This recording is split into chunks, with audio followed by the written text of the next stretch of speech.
BKM विश्वास school के स्थापना दिवस व पौधारोपण व स्कूल के विद्यार्थियों द्वारा सांस्कृतिक कार्यक्रम प्रस्तुत कर श्रद्धा सुमन अर्पित किए गए।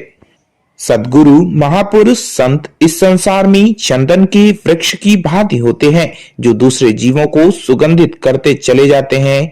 ऐसे ही महकते शीतल सौम्य स्वरूप की देवी सती साध्वी पूज्या बहनसी कृष्णमूर्ति विश्वास जी 7 वर्ष की आयु से मानव सेवा परोपकार को अपने जीवन में सजाती चली गई। आज के बच्चे कल का भविष्य उक्ति को ध्यान में रखते हुए बच्चों के उज्जवल भविष्य की कामना को लेकर उन्होंने बीकेएम विश्वास स्कूल की स्थापना की। उपरोक्त अवसर पर बच्चों ने डांस प्रस्तुत किया, प्रकृति संरक्षण का संदेश देते हुए नुक्कड़ नाटिका का प्रदर्शन किया। माइम प्रस्तुति के जरिए वुमेन एम्पावरमेंट को प्रोत्साहन दिया गया। कार्यक्रम के बाद बच्चों को प्रसाद के रूप में केक व फल बांटे गए। पालघर राष्ट्रीय हिंदू सेवा संघ के जिलाध्यक्ष ललित माली का जन्मदिन बड़े उत्साह के साथ मनाया गया। उपरोक्त कार्यक्रम में बोईसर शहर के कई संगठनों के सदस्य व पत्रकारगण उपस्थित रहे। बेहद सरल स्वभाव के ललित माली ने केक काटकर जन्मदिन मनाया। कार्यक्रम में अतिथियों ने राजस्थानी व्यंजन दाल भाटी चूरमा का खूब आनंद लिया। कार्यक्रम में एसएस तिवारी, रोहित सिंह, तुलसी छिपा, मनीष श्रीवास्तव, यजुवेंद्र शावे आदि अनेक लोग उपस्थित रहे। बोईसर श्री राम कमेटी की सूर्या नदी से उठने वाली कांवड़ यात्रा 1 अगस्त को बड़े हर्षोल्लास के साथ संपन्न हुई। कार्यक्रम में शिवसेना नेता जगदीश धोड़ी, शोभनाथ त्रिपाठी, स्वामीनाथ पांडे, जिलेदार वर्मा, सैलबाला सिंह, वारकारी संप्रदाय के प्रदीप महाराज सहित अनेक गणमान्य लोगों ने नारियल तोड़कर कार्यक्रम की शुरुआत की। कार्यक्रम में जगह जगह नाश्ते पानी की व्यवस्था रखी गई। बोईसर के महादेव मंदिर सहित महादेव नगर में राष्ट्रीय सेवाभावी संगठन किशन क्लब द्वारा बाबू सिंह जी के नेतृत्व में व विनोद तिवारी के सहयोग से कांवड़ियों के लिए जलपान की भव्य व्यवस्था की गई, जिसमें गर्मा गर्म काली चाय का आनंद बिस्कुट के साथ कांवड़ियों ने खूब उठाया। कार्यक्रम के समापन पर बोईसर यशवंत सृष्टि से कमेटी द्वारा नगर भ्रमण शोभा यात्रा निकाली गई, जिसमें संजान के महंत झारखंड ऋषि जी रथ पर सवार रहे। बाद में श्रद्धालुओं ने श्री राम मंदिर में जलाभिषेक किया और गुरु आशीर्वाद व प्रसाद के साथ कार्यक्रम के आयोजक बच्चन शुक्ला ने सभी का स्वागत सत्कार करते हुए आभार प्रकट कर समापन की घोषणा की। श्रावस्ती इलाहाबाद उच्च न्यायालय के मुख्य न्यायाधीश राजेश बिंदल ने नवनिर्मित जनपद न्यायालय का शनिवार को वर्चुअल माध्यम से लोकार्पण किया।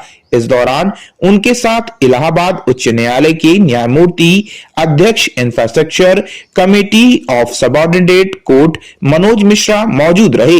इस दौरान अपने संबोधन में मुख्य न्यायाधीश राजेश बिंदल ने अधिवक्ताओं तथा न्यायपालिका व प्रशासनिक अधिकारियों को निर्देश दिया कि न्यायपालिका की विश्वसनीयता एवं इसे लेकर अतिरिक्त समय देकर ज्यादा से ज्यादा वादों का निस्तारण किया जाए, जिसमें कोरोना काल में जो भी वादकारियों का नुकसान हुआ है उसकी भरपाई हो सके। न्यायाधीश ने आशा व्यक्त की कि जनपद श्रावस्ती में नया न्यायालय परिसर स्थापित होने के बाद वादों के निस्तारण में तेजी आएगी और वहां निस्तारण में गुणवत्ता को पूरा ध्यान रखा जाएगा। इससे न केवल जनपद के वादकारियों को सस्ती व सुगम न्याय मिलेगा, बल्कि कानून व्यवस्था में भी सुधार लाने में हेल्प मिलेगी।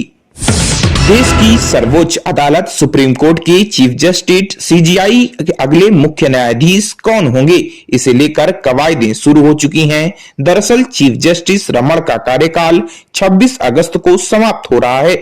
ऐसे में केंद्र सरकार ने सीजीआई रमण से ही कहा है कि वे अपने लिए उत्तराधिकारी के बारे में सजेस्ट करें और अगला सीजीआई वे किन्हें देखना चाहते हैं यह बताएं। चीफ जस्टिस एनवी रमण बहुत जल्दी तय करेंगे कि अगले मुख्य न्यायाधीश कौन होंगे।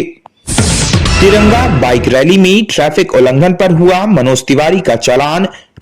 लाल किले से कल बुधवार को निकाली गई तिरंगा रैली में बीजेपी सांसद मनोज तिवारी बिना हेलमेट बाइक चला रहे थे, जिस पर 1000 रुपए और बाइक का पोल्यूशन नहीं था, जिस पर 10,000 रुपए का चालान हुआ।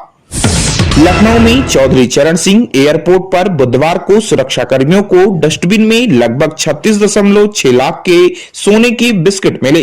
सोना डस्टबिन में मिला, इसलिए यह कस्टम विभाग और सुरक्षा कर्मियों के लिए अचरज की बात रही। हालांकि सोने को सुरक्षा कर्मियों ने कस्टम विभाग को सौंप दिया और मामले की जांच जारी रखी। अधिकारियों की माने तो यह पहली घटना है जब कूड़ेदान में सोना मिला। भारत को पहली बार स्क्वाश और हाई जंप में मिला मेडल, खाते में आई 5 पदक। भारत को छठे दिन वेटलिफ्टिंग, जूडो, स्क्वैश और हाई जंप में पदक मिले। मुक्केबाजों ने पक्के किए अपने पदक। तेजस्विन शंकर ने रचा इतिहास, महिला क्रिकेट टीम फाइनल में। बर्मिंघम में जारी 22वें राष्ट्रमंडल खेलों में इस बार भारत की तरफ से 213 खिलाड़ी हिस्सा लेंगे। 6 दिन के खेल के बाद भारत के पदकों की संख्या 18 हो चुकी है। चीन की बढ़ेगी टेंशन, भारत और अमेरिका मिलकर LAC पर करेंगे युद्धाभ्यास। भारत चीन की सीमा LAC पर भारत और अमेरिका की सेनाएं अक्टूबर में मिलकर सैन्याभ्यास करेंगी। यह युद्धाभ्यास अक्टूबर माह में उत्तराखंड के औली में किया जाएगा।